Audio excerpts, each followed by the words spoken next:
Morning, Joe Wenberg, Bluebird Semaphore, and it's March 3rd, 2023, and I think I'm doing a video which would be World History for Ordinary People, and I think this is going to be 24B, that's what I think.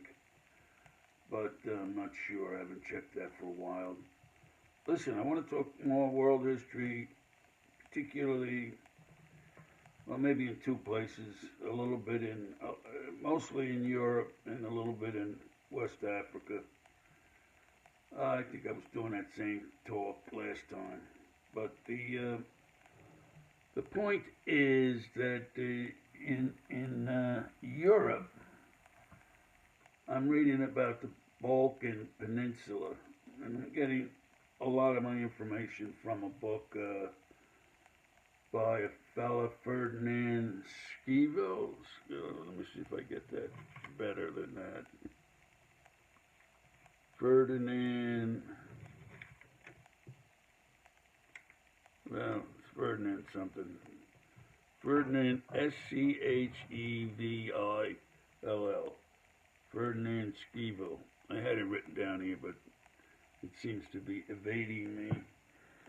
And his book is the Balkan Peninsula from very earliest times to the present, and the present would be at the publication of that book, which was 1922. Well, anyway, this fellow Ferdinand, I guess he's an historian, very well, mostly concentrated in European history. And after his studies, advanced degree studies, I think we're talking Harvard, maybe we're talking Yale, but eventually he winds up as a professor in the University of Chicago, and it looks to me like he was a professor there for maybe 40 years. Wrote a lot of books, and this book about the Balkan Peninsula is probably one of his more important books, though they're all important. He's a good historian. I have to say that I like the way he writes. He gives you all the details, but not in an overly technical fashion, and if in his mind he thought that maybe there was some obscurity in what he was going to next write about, he gives you background, and not just in footnotes. He puts it right there on a page. Yes, plenty of notes, but he puts it right there on a page. Most contemporary historians that I might read these days, they'll just footnote it, and then you got to go look in the footnotes, which is a pain in the neck. But this fella, you'll get everything you need just by reading what he wrote. Look up the footnotes if you like, but you're going to get it. You're going to know what's going on. And I have to tell you, I could never grasp, before reading this book, what was going on in that peninsula. Never in a month of Sundays. And I just keep referring back in my mind to that last conflict we had in the Balkans. Many countries were involved. I think we shot some sort of a missile that hit a Chinese embassy, I think, And the big thing that stands out in my mind is the puzzled look and the quizzical look on the then President Clinton's face. I take away from that even he didn't comprehend the Balkans. He probably didn't even concern himself to ever really study the Balkans, because, it wasn't a major agenda item. The fact that the Serbians shot Archduke, whoever it was, Ferdinand or somebody, and that kicked off World War I. And then that's the last of it. You know, the war takes place in Europe, Austria, Germany, England, France. You know, the Balkans are pretty much out of the picture. They're not. They contribute to the Allied effort, although some of them try to hop on the German bandwagon. I think Bulgaria did. That was the wrong choice, but they did. And but it's such a convoluted history, and it's been so fractured.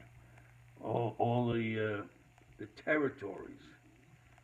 You know, I would think that at one time, let's say before 1800, maybe there was, you know, maybe it had been divvied up into about 6 to 8 polities. You know, there was Montenegro, there was a Bosnia, there was a Serbia, there was an Albania, and a few other places. But it's been cut up quite a bit, although those major places stay. But in 1922, when that book was written, what I'm saying still applies. But, you know, now it's cut up quite a bit more. And it was always the same old thing in the Balkans. I didn't really understand, but, you know, you had the Serbs were the big guys on the block, a great part of their history, the Serbs, and they were pretty much a Christian people. But eventually the Ottoman Turks, who their homeland is basically centered around Constantinople, basically centered on the stretch of land that would be east of the Aegean Sea, that land from there to the Black Sea, and going north until you reach the southern border of Europe. And then in there you would start to see Bulgaria, facing the Black Sea and facing inland into the Balkan states and Europe. That being said, I mean, the Ottoman Turks truly came out more from the Near East, on the other side of the Bosphorus, that needle thin strip of water between the Black Sea and the Marmara Sea. And the Ottoman Turks would have been more on the east side of that strip of water into what they call Anatolia. Quite frankly, the place where the Trojan horse landed to fool the Greeks' enemy. And the Turks, you know, their history is pretty much out of Central Asia. Underneath the Caspian Sea, they push, they go through Persia, they go through everybody, every place. They become Muslims quite early on in the big Islamic push that took place right after the beginning of that religious faith, Islam, 700s or so. So they move up. Eventually they jump across the Bosphorus, they take Constantinople, and it becomes a big Muslim state. They change the Christian church of St. Sophie into a mosque, and I think that's its status to this day. But Constantinople was always a great fortified city. So the Turks made that pretty much their strong point, their strong center of gravity. And of course, they tried to reach out from there, and they were successful many times. It was a constant ebb and flow. They'd push into Europe, Europe would push back. They'd push into the Balkans would push back. And it was a constant ebb and flow. And the big guys who were on the other side of the facing the Ottomans, the big guys were usually Russia and Austria. All the other European states had to participate because the Turks were coming at them all the time. All the time. The Turks, you know, that's what they were pretty much, that's what they are pretty much noted for. Their warfare. They weren't great administrators, they weren't great government, any of that stuff. But they could do warfare. That's what they did, and they did it all the time.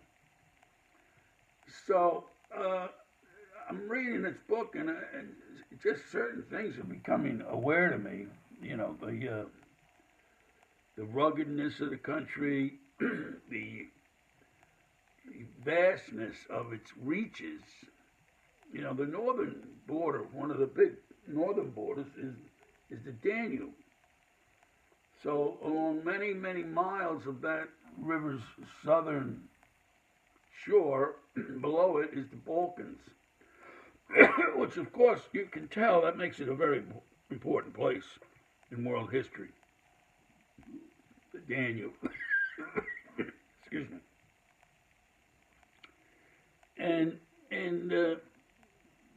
the Ottoman Turks would push a little north, and then they would try to push a little west, which would put them into a position to take over Albania, Montenegro, Bosnia. They would push up that coast. And fortunately for the Balkans, at the top of that west coast was the realm, the sphere of influence of Venice. Venice was a very successful military state for a very, very long time in and near their region of the world. They weren't a world empire by any stretch of the imagination, but anything near them that was going to affect their trade, they got after it, and they would put a beat on whoever it was that was trying to take their action. So they were able to put up a significant shutdown on the Turks coming up that west coast. And it was above Montenegro where the brakes were put on. Now, before they get to Montenegro, the Turks had to subdue Albania, which I believe they did, and it became pretty much a Muslim state. Which, if you remember the warfare back in the 90s in the Balkans, I mean, I think it was in the 90s, it's almost, well, let's say I think it's in the 90s, it's during the Clinton administration. And, you know, I mean, we had these bad relationships between the Christians and the Muslims or the Muslims. And these people seemed to live in the same places, but they didn't get along. And that was a big part of why they were fighting over there. And they fought. And then of course, you know, you had to go to the sit down with the European power brokers, and they sit down and they made the boundary lines. And it's been pretty quiet over there since then. So whatever they did, they either were successful at it or they have successfully shut down any far-reaching press coverage of what goes on over there. Quite interesting. Now, where did these people come from? far as I can tell, like other migrations in that area, they came east to west, and they were the Serbs. It's a little difficult to unravel is the Slavs and the Serbs. In one way, I'd like to say they were one and the same, with different names, but I can't say that for sure. But the migrations were always from east to west. And then when they got there, it was kind of like a cul-de-sac, a dead end, and they had to stay. Fortunately for a lot of them, they found safety in the higher mountains and valleys that abound in the Balkan Peninsula. In many spots, probably half a dozen spots of mountainous regions, but more so on that west coast, in Montenegro.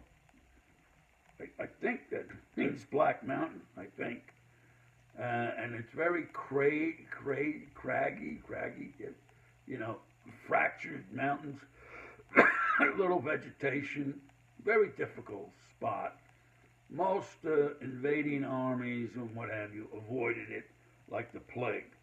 So the natives, when the Ottomans and the Turks were trying to beat them up, they would go to the top of the mountains, and they could live there until their enemies would get fed up and leave. So, and then, of course, during all of this, you had this major Christian culture with the sharing of power between the major entities within the church, and we're talking folks that were given the titles of patriarch of this and patriarch of that, and there was plenty of them, and they were sharing power. It did, as we got closer to the 19th century, it became one patriarch, and his position was in Constantinople, I believe. I could be wrong there, but the Ottoman Turks were getting fed up with having to deal with so many patriarchs. Because what the Ottoman Turks did is they said, all right, listen, you do all the power and administration, you take care of everything, you collect the taxes, you give us a cut, and we'll stay out of your hair. See, that's getting back to the Ottomans were not good administrators. They always, seemingly, would shirk their responsibilities. And interestingly enough, but certainly to be expected, throughout this whole vast area, there were people who were designated R-A-Y-H-A something, Rahas, and they were not Muslims. They would have been Christians, and they would not have been of the. They were not Muslims. They were Christians of every shade, every make. Priests, soldiers, farmers, peasants, but they were not Muslims. They were Christians. And those people paid all the taxes. All the taxes. And the Muslims didn't pay any. Now, from what I recollect is that collecting of tax amounted for like 90% of the revenue needed by the Turks to run the place.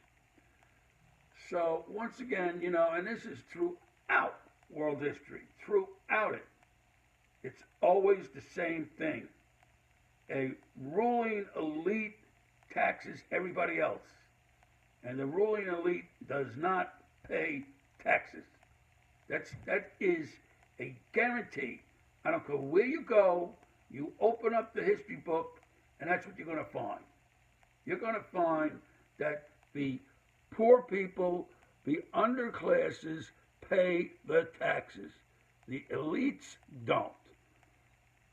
Now, so therefore, this concept of the Rayhas, paying all the taxes, did not surprise me.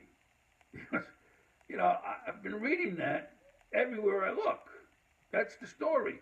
But finally, now I am ready to declare it as a universal characteristic of human societies. The elites get a free ride. Everybody else pays taxes. Everybody else works to the bone, down to the bone of their knuckles. And the elites sit around and have a good time. Oh, to be an elite. Oh, it'd be so nice. That's so nice. All right, and you'll read all the, it just, no matter where you look, and I've mentioned this type of behavior when I've talked about other parts of the world, so it's universal. It's universal. And if you disagree, hey, that's why we're still theoretically a free country over here. We can say things like this. We don't necessarily believe the stormtroopers are going to come into our kitchen tonight. So the book is very fascinating. I'm going to continue reading on them.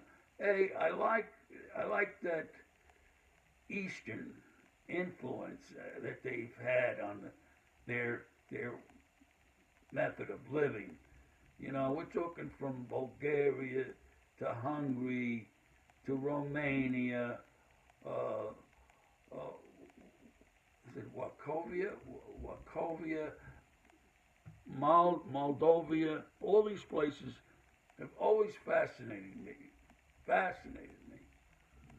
And it's nice to read about them. But once again, this book is giving me insights. So my insight, one of the takeaways is that the developing of human history is always the same. Always the same. Basically, you have a large geographical area that is vacant, and then the humans come, and after a few millenniums, it's no longer vacant. And that in and of itself isn't so bad, except that the environment's gone. So it is not necessarily such a great thing that the humans come and fill up these empty spaces. So the way I looked at it was that, okay, that's what went on in Europe. I could see that. And now, but, from starting from way back. And now the same thing took place in the Balkans, and it takes place everywhere. It took place everywhere. Asia, Central Asia, China, Africa. At one time there was vast, open, empty space.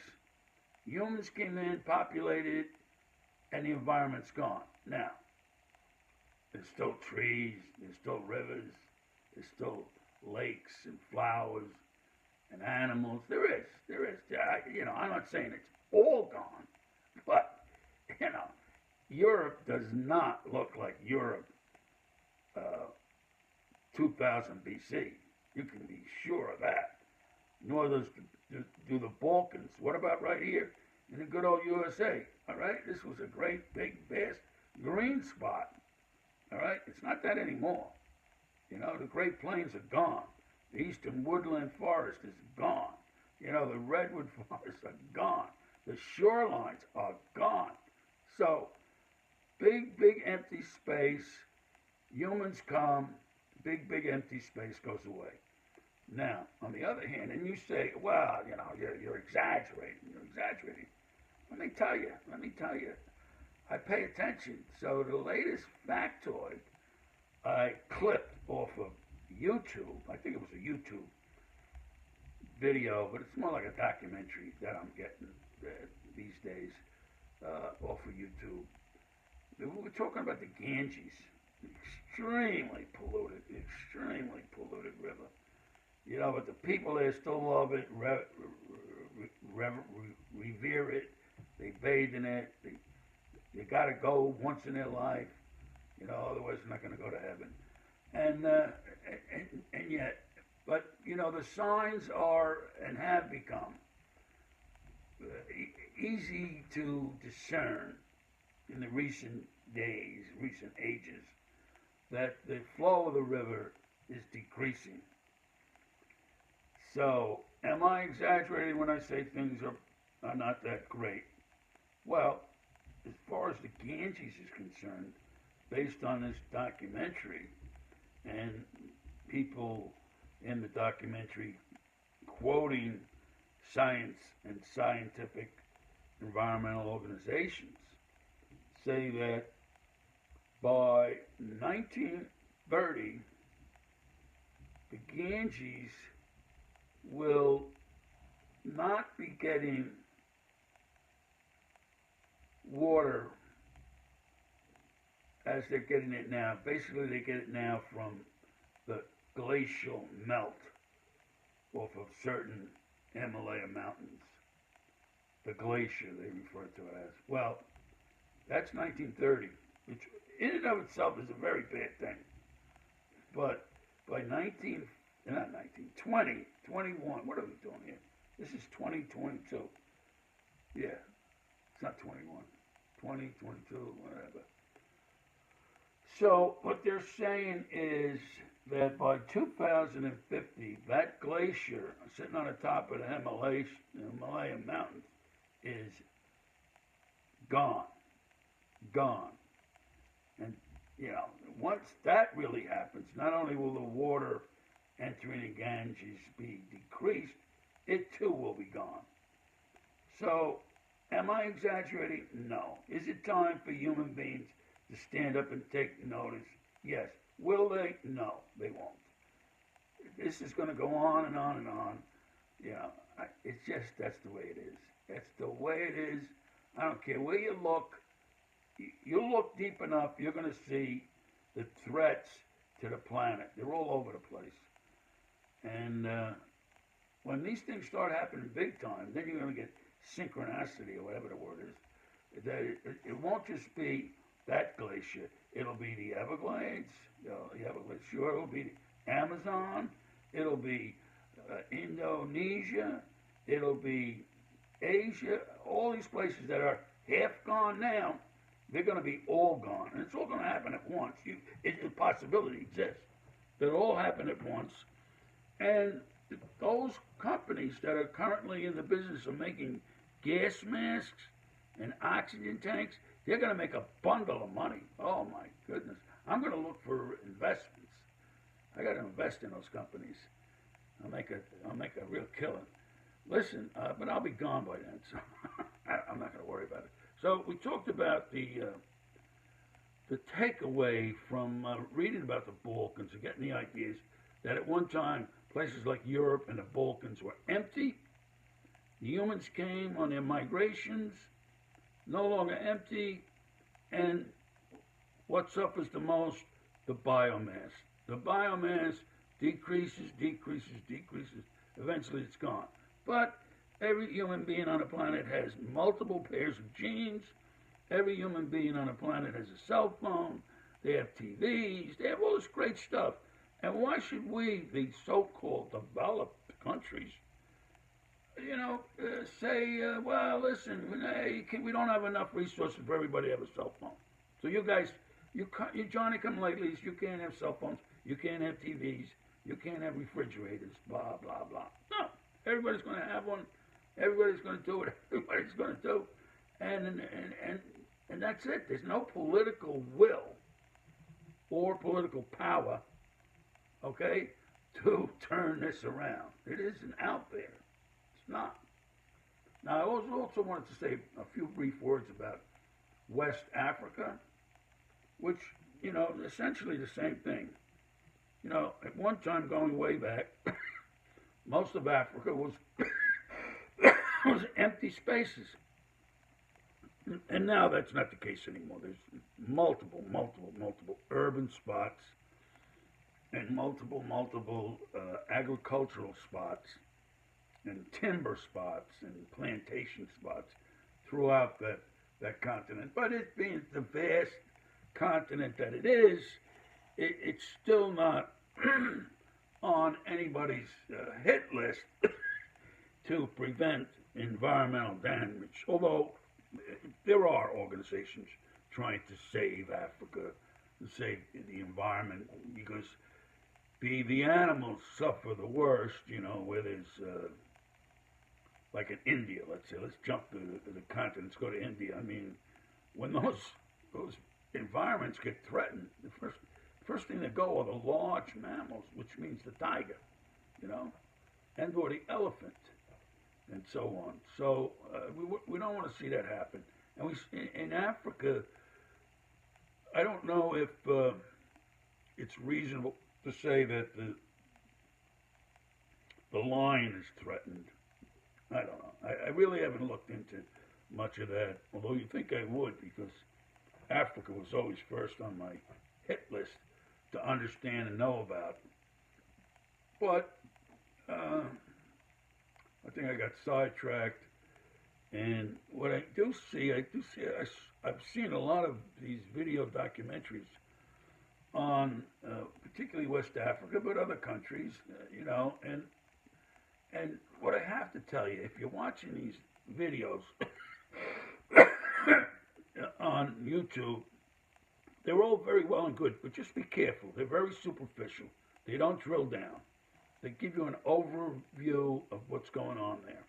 You get to see a lovely picture of some people on a canoe. You see a lovely picture of a waterfall. They'll talk to you about the poverty. You'll see a lot of poverty, but they do not drill down. They don't give you the background, Well, if you jump around the various documentaries, you might be able to put together a reasonable, in-depth understanding of a place. But you got to jump around. One of those videos / documentaries won't get the job done. Not even close. Not even close. And it doesn't have to be one of these ones about Africa or China or India or this, that, the other thing. Even the ones on history, modern history of Europe, and or the history of Europe in the 18th century. They do not drill down. You'll come away with a what do they call it? A warm, cozy feeling that now you understand the Sun King, whatever he was called, the Sun Emperor, or the Sun King, and that would have been, I think, Louis the 14th in France.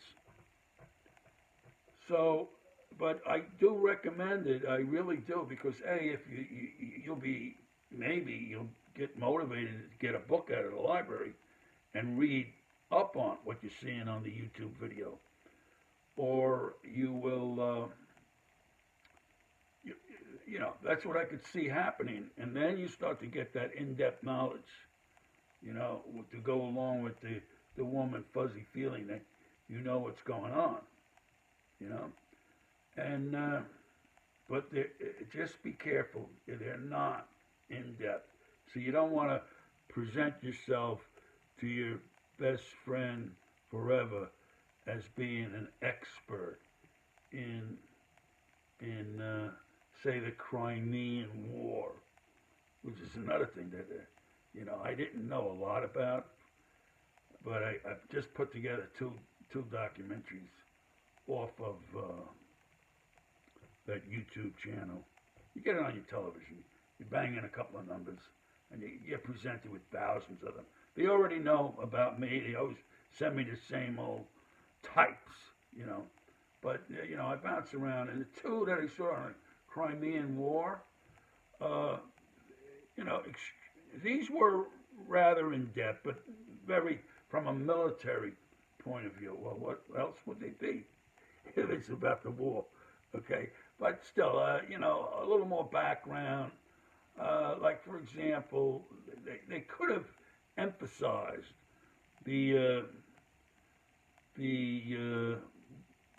that area was the vacationing spot for the Russian nobility. the czars and the dukes and all of them types.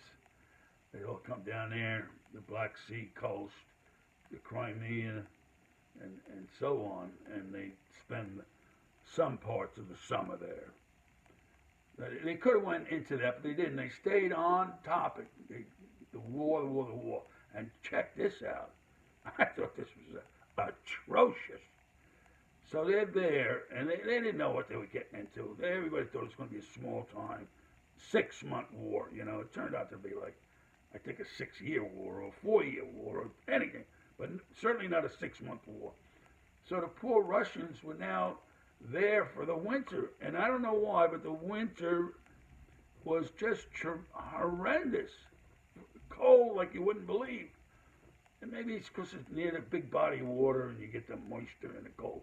But anyway, when it started to get cold out, like in late November, well, the aristocrats in the army, the Russian army, that would be your officers, your dukes, and so on, your princes, they all went back to warmer climes, wherever that was. I don't know where it was, but they went to spend the winter in better circumstances, and they left the poor soldiers on the Crimea, and they were ill prepared to face a winter. And there were many deaths because of that. And you just can't make it up.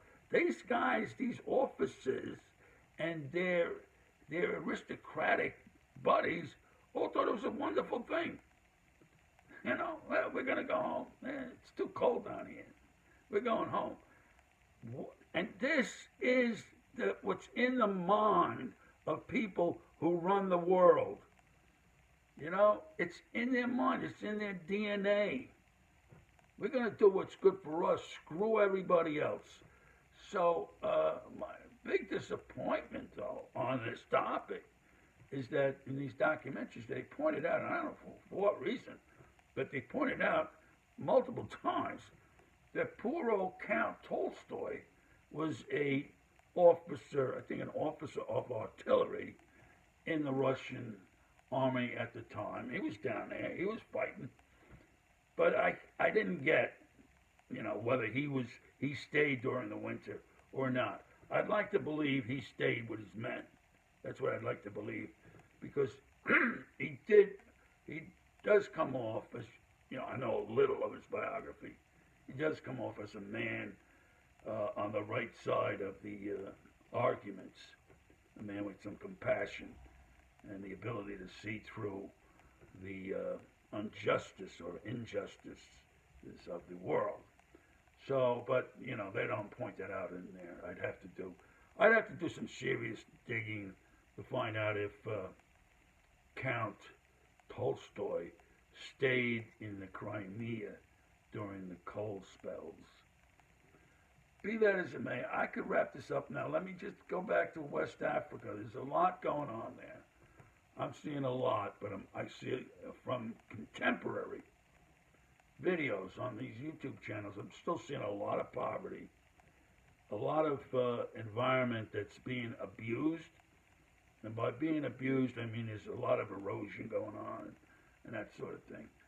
But, and West Africa is going to continue to be with me because, as you know, my second novel is going to have a good deal going on in West Africa. By the way, the first novel is almost out the door, almost. I had a hard time with these people. But I really wanted to give up just for my hands up and say, it's not worth it. It's not worth it, God. But I'm sticking with it. It's almost out. I mean, the book's written quite some time ago. At least most of it was. I just put some finishing touches on it about 3 or 4 months ago, but still, basically it was done. Anyway, well, it was nice talking with you again, and I'm glad to be here today, as we all should be. And we'll go from there, okay? Thanks again. See you. Bye-bye.